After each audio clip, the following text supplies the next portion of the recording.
amantii ta'eera. Oduu simbirtuu hooqituu fi belbeltu yeroo kanaaf qabannee dhiyaannee kan isinitti himu aangormeessaa amate.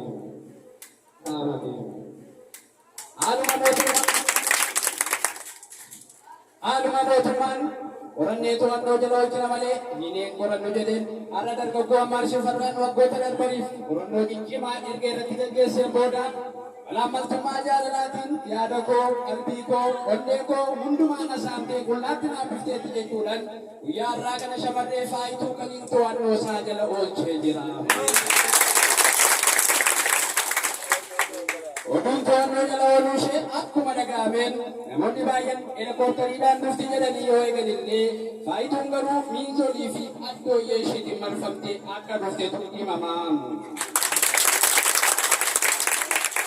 Nama yakkaa hamma naga'u sirratti hojjete akkamittiin otoo kaateenadhaan harka ishee inni dhilfitte jedhamee gaafii gaafatameef dargaggoo Ammaarshee Farraan deebii yeroo kennu kaateenan nam-tolcheedha.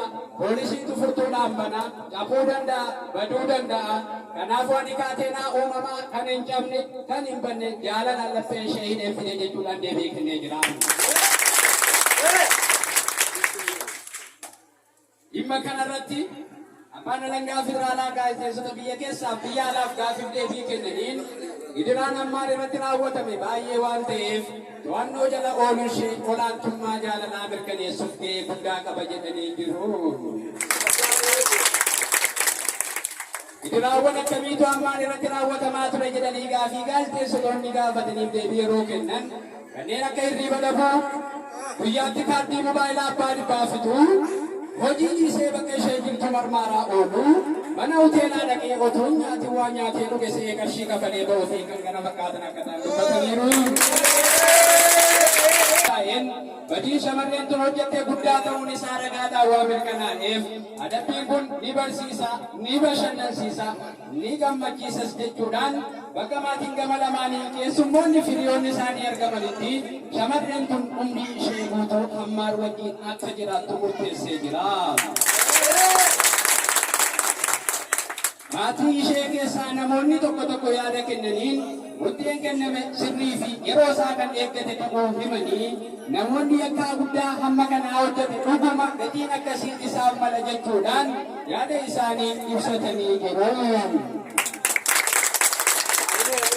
Guyyaa har'aa kana haala kanaan to'annoo jala kan oolte faayituunis yaada kenniteen erga murtaa'e maal gochuu danda'a garuu harmee koofin ergaa qaba jetteetti ergaa ishees akka armaan gadii kanatti dhiyeeffate.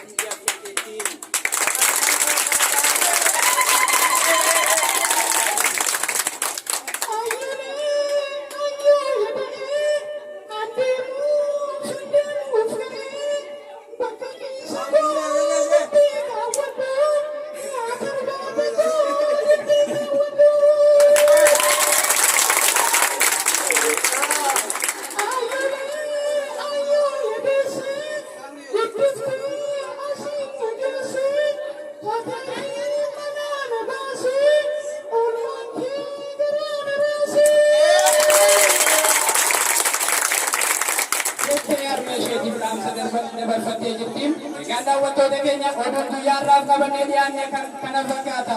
Hanga yeroo biraa oduu haaraa qabannee dhiyaannutti nagaan nuuf jiraadha. Horaa bulaa keenya. Amine. Gurbeessa.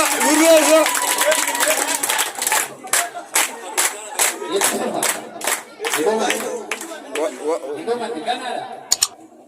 Har'a nama sadiin tokkootu yaada koo ibsadhu malee jedhee abaa dhaqadhiisaa jechaa jira waan ta'eef mee yaada isaanii walirraa dhuban haadha geenya.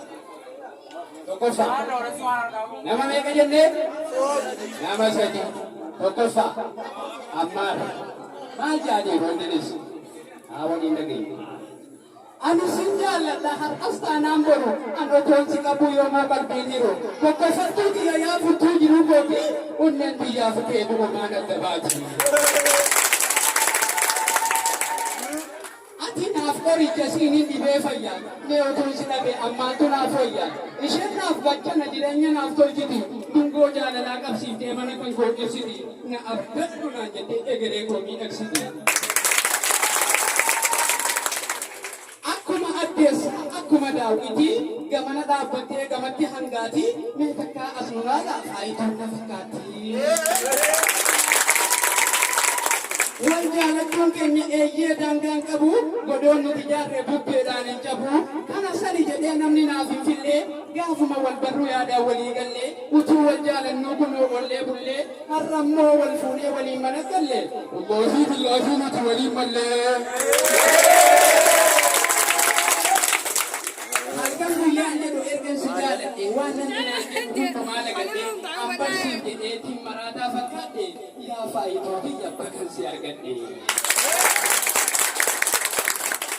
Bareedduu amalaa yaa kan ilkaan cabbii marree kana caalaa hin dheeressu dubbii kan ishee naaf uumeef haa galatuu rabbii. Lammaffaan eenyudha? Faayituu.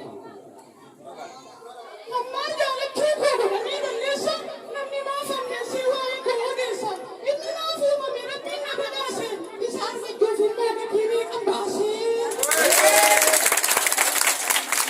Kufuufii bufaata meeqa gargaafadhe itti tiraa ta'aa meeqa mudikaadhe aasaa meeqa baasee nammaan koo argadhe.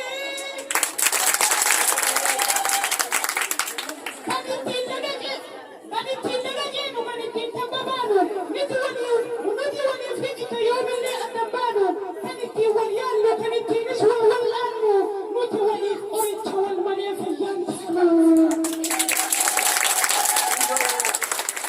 Badan si jaaladhe si jaalachuu qaba silaa akka si jaaladhe akka si maradhee maaf immoo si dhaba.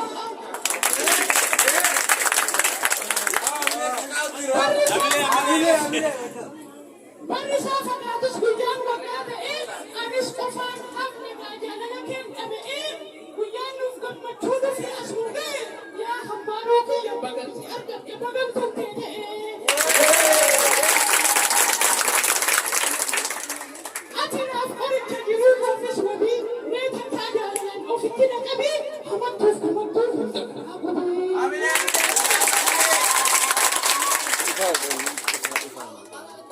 Mucaan kun gurraachaa fuulli isaas areedaa maalirraa jaalattanii maal isaatu bareedaa jettanii yoomiyyuu nan gaafatinaa hiita yoo na gaafatin immoo siniifa dhageeraa bareedina hammaan kootii qofaatu beekaa.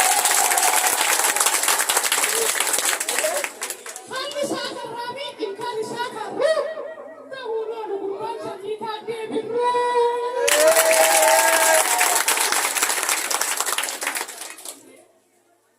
Nama waliin dhabu amalli isaa gajjii hunda jaalachiisa haalli isaatiif gochi akka nama garii lakkiin qabu hojii an kanarraan faarsu baamaaniif yoo jettanii yoo kanarraa faarsu kanaa hojjetanii.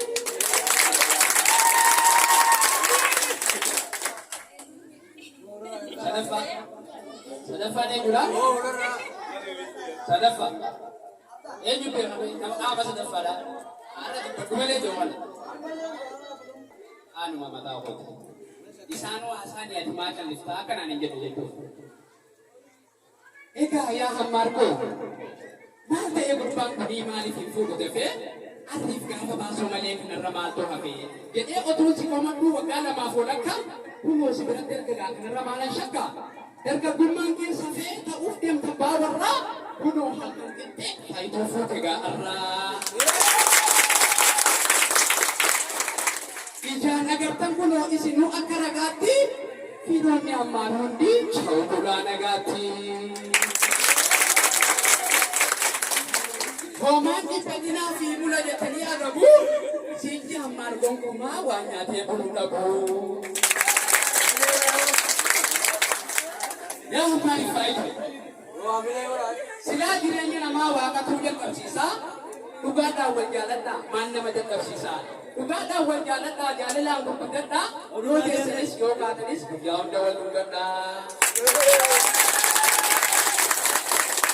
Waliigalaa jiraadhaa waanuma xiqqoof jettanii dubbii guddoon galinaa ollaa fi ganda keessaa jettee guuttanii manatti waliin galinaa. Amileen maaloo?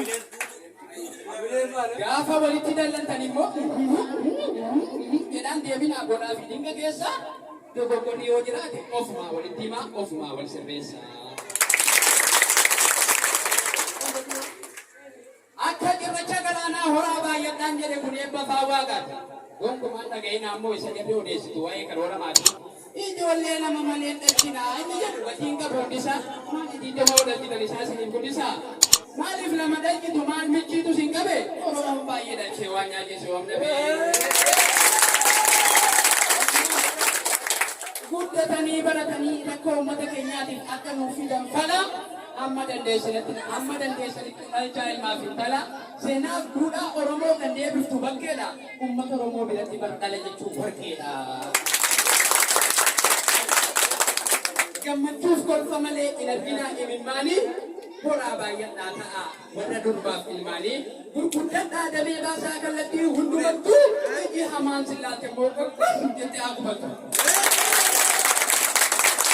Dallaan keessan ameessa balballi keessan dabbii dhala seenaa qabu. Dhala seenaa kabaju isiniif haadhaa turabbii galatooma.